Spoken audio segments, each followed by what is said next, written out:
2025 সাল মানে এই চলতি বছরে আমি যেখানেই যাচ্ছি বা যার সঙ্গেই কথা বলছি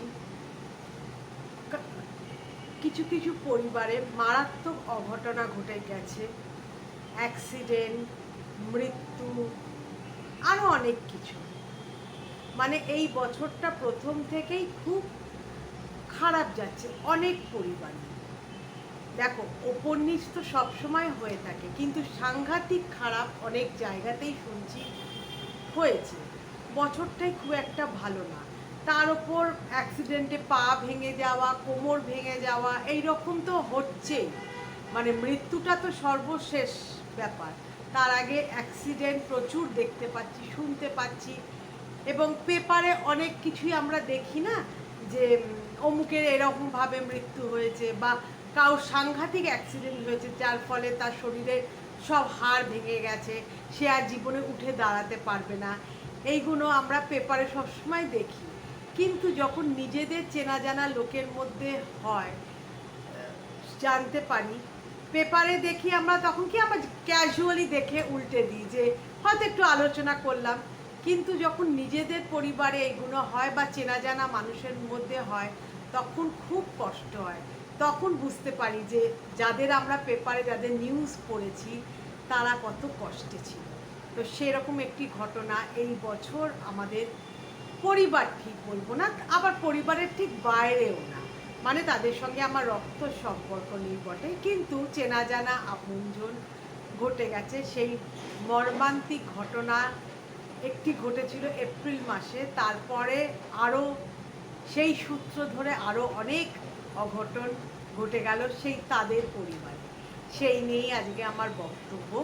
তো আমার পরম ভগবান ভোলানাথের নাম স্মরণ করে আজকে আমার ব্লগটি আমি শুরু করছি, এবং তোমরা প্রত্যেকে নিশ্চয়ই খুব ভালো আছো, আর আমিও বেশ ভালো আছি। যে যেখান থেকে দেখছো তাদের পুজো খুব ভালো কাটুক, মানে যেই ঘটনাটা আমি আজকে বলছি এই রকম যেন তোমাদের দুর্ভাগ্য ছুতে না পারে, সেই কামনাই করি আমি মা দুর্গার কাছে। প্রত্যেকে ভালো থেকো, এবং যারা আমার চ্যানেলটিকে সাবস্ক্রাইব করেছো তাদের অসংখ্য ধন্যবাদ, এবং যারা করোনি তারা প্লিজ সাবস্ক্রাইব করো, আমার ভালো লাগবে। আমার পাশে থেকো এবং লাইক কমেন্ট অবশ্যই করো।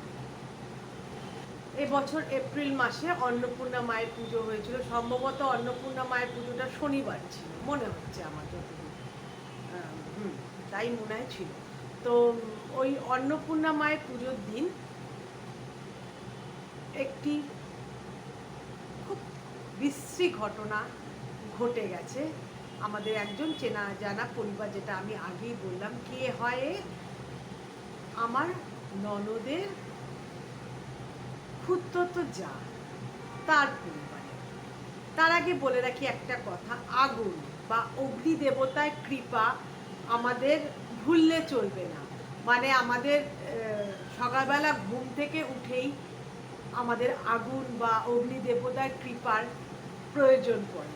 আমরা ঘুম থেকে উঠে যখন বাসি কাপড় ছেড়ে বা চান টান করে যখন ঠাকুর ঘরে যাই, তখন অগ্নির সংযোগেই আমাদের প্রদীপ, আমাদের ধূপ জ্বালাতে হয়।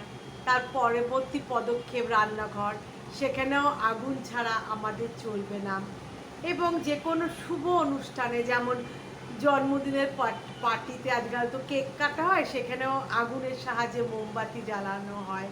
এবং আমাদের হিন্দু বিবাহে অগ্নিকে সাক্ষী রেখেই সেটা সম্পন্ন হয়, এবং আগুনের চারপাশেই যারা নব বর বা বধূ তারা প্রদক্ষিণ করে 7 পাকে ঘুরে।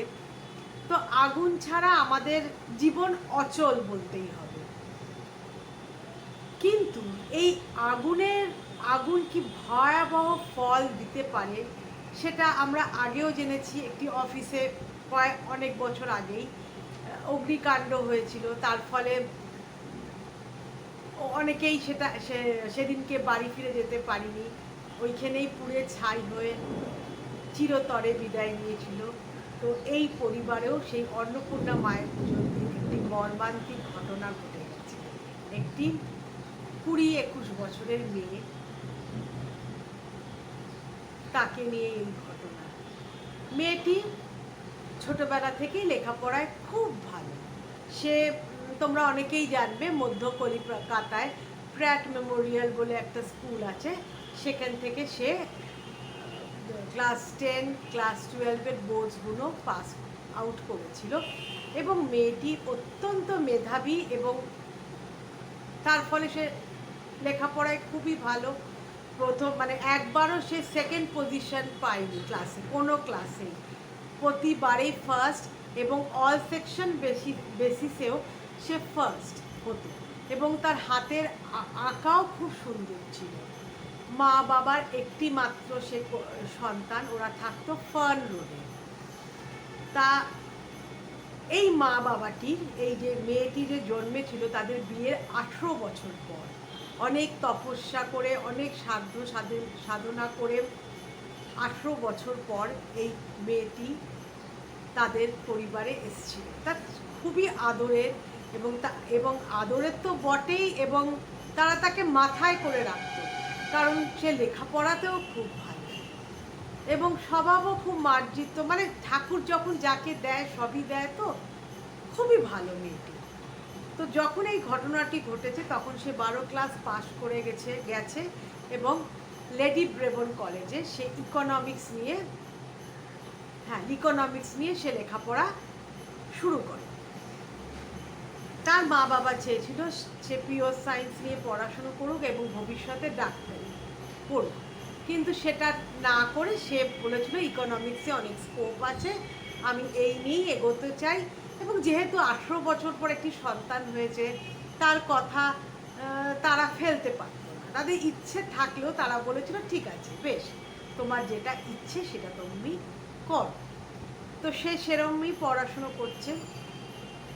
এবার আমার যে ননদের সাথে এদের সম্পর্ক, সেই ননদের বাড়িতে প্রায় 100 বছর ধরে বাসন্তী পুজো হয়।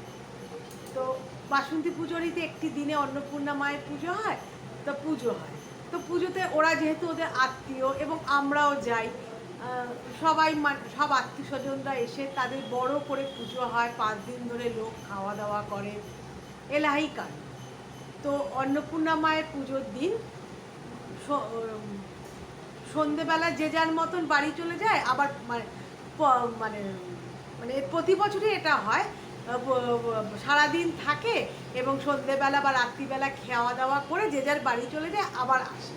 তো এই বছর অন্নপূর্ণা মায়ের পুজোর দিন কি হলো জানো, এই মেয়েটির মাকে আমার ননদের পরিবার থেকে বলল যে তুই থেকে যা, আবার কালকে আসবি, আজকে থেকে যা, কিছু কাজ তাহলে এগিয়ে রাখা যাবে।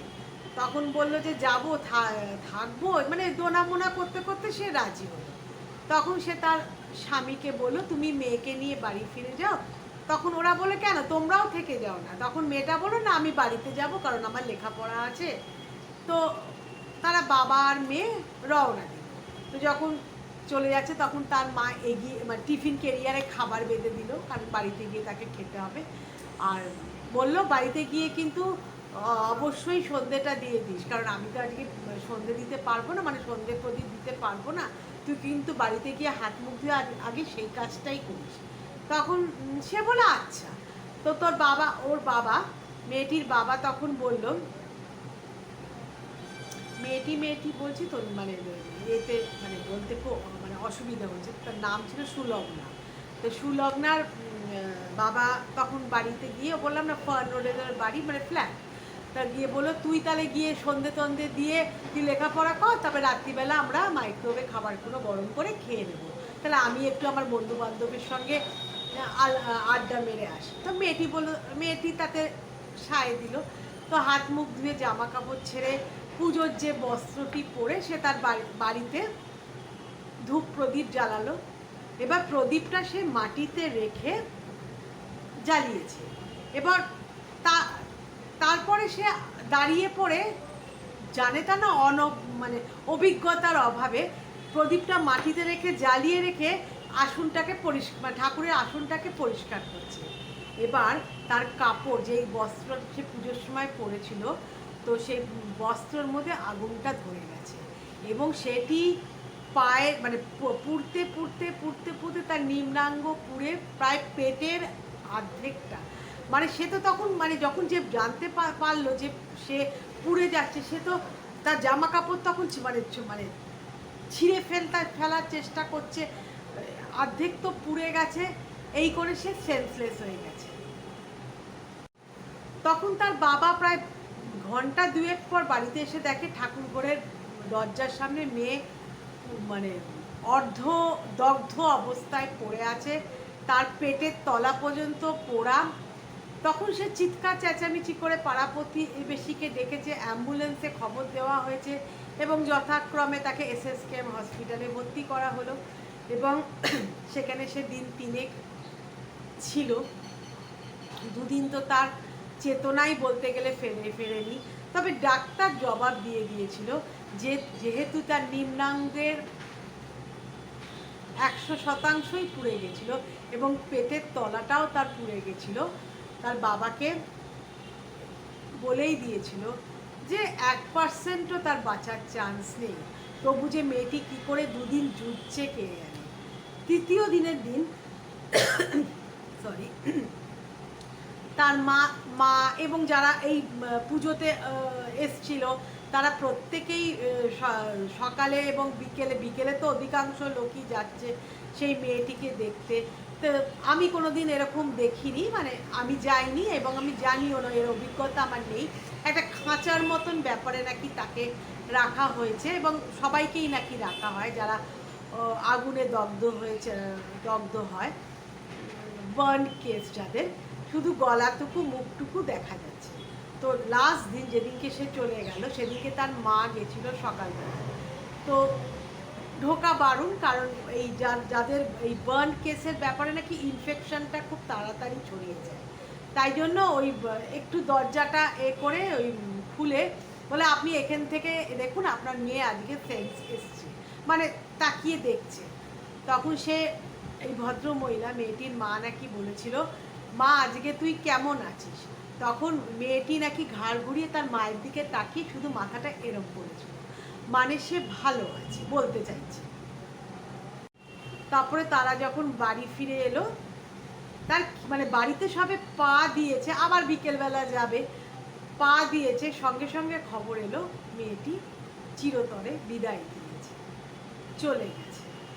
মানে একটা ফুটফুটে মেয়ে, সুলগ্না, যে লেখাপড়ায় অত্যন্ত মেধাবী, তার বিদেশ যাবার স্কোপ ছিল, বিদেশ থেকে সে ভেবেছিল যে ইকোনমিক্স নিয়ে লেখাপড়া করে এখানে কমপ্লিট করে সে পিএইচডি করতে বিদেশ যাবে, স্বপ্ন মাটি হয়ে গেল। এবং যেহেতু তার মা বাবার এই 18 বছর পরে এই সুলগ্না বিয়ের 18 বছর পর এই সুলগ্না তাদের কোলে এসেছিল বলে তাদের মা বাবারও তো বেশ বয়সী হয়েছিল না, মানে বয়সকালের সন্তান, মা বাবা তো একদম ভেঙে পড়ল। এবং বাবা নাকি একটুও কথাও বলেনি, তার চোখ দিয়ে এক ফোঁটা জলও পড়েনি যখন তার দেহ বাড়িতে আনা হলো, পুরোটাই মোড়া ছিল। আমি আমার ননদের কাছ থেকে কথা শুনছি, সবই মোড়া। 1 সপ্তাহ পর ভদ্রলোক চলে গেছিল, মানে মারা গেছিল। এত সে মনে আঘাত পেয়েছিল যে তাদের বয়সকালে শেষ সম্বলটুকু চলে গেল।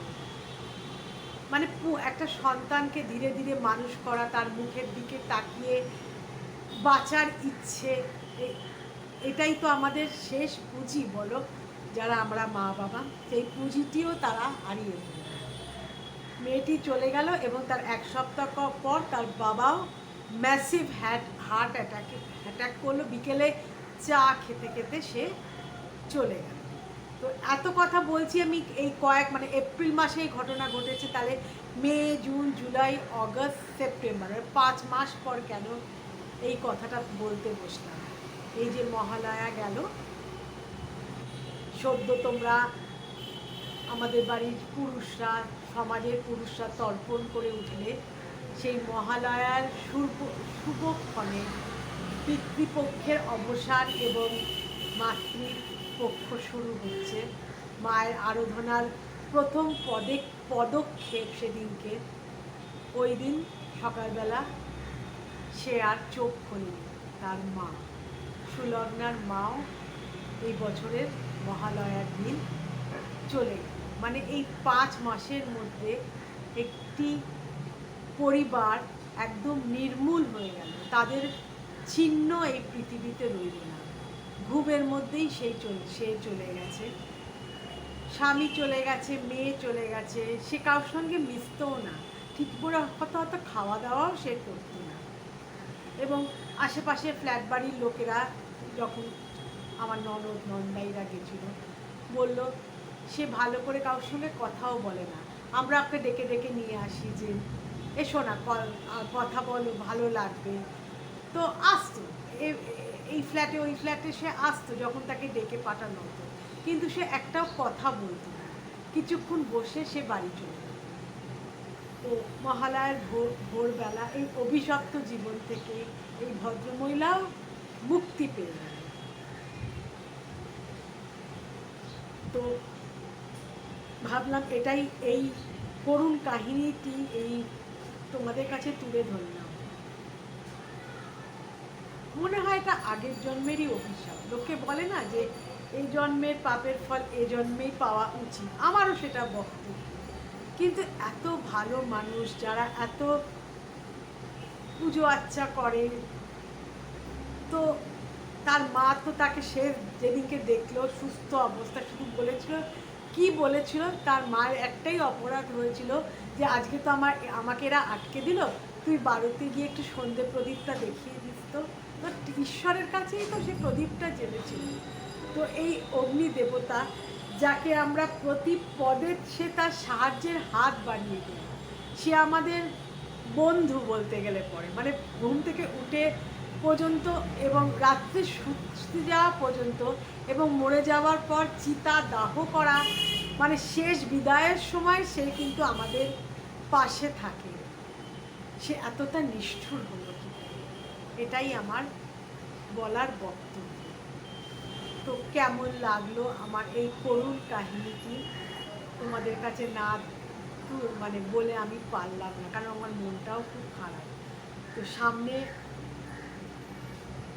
এইটাকেই আমি কন্টেন্ট হিসেবে কাজে লাগালাম, বা এটাই আজকে আমার কন্টেন্ট, কারণ মনটা তো খুব খারাপ।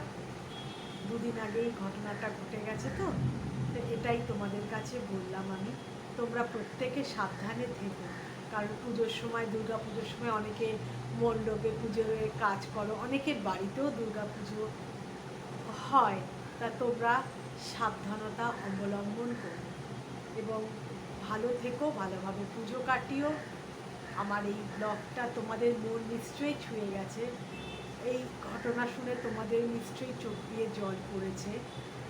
যারা প্রকৃত মানুষ, যাদের মধ্যে মনুষ্যত্ব আছে, যাদের সন্তান আছে, তাদের চোখের জল পড়বেই এই ঘটনাটি শুনে। তো কেমন লাগলো প্লিজ লাইক করো এবং কমেন্ট করে জানিও কেমন। Bye bye, thank you.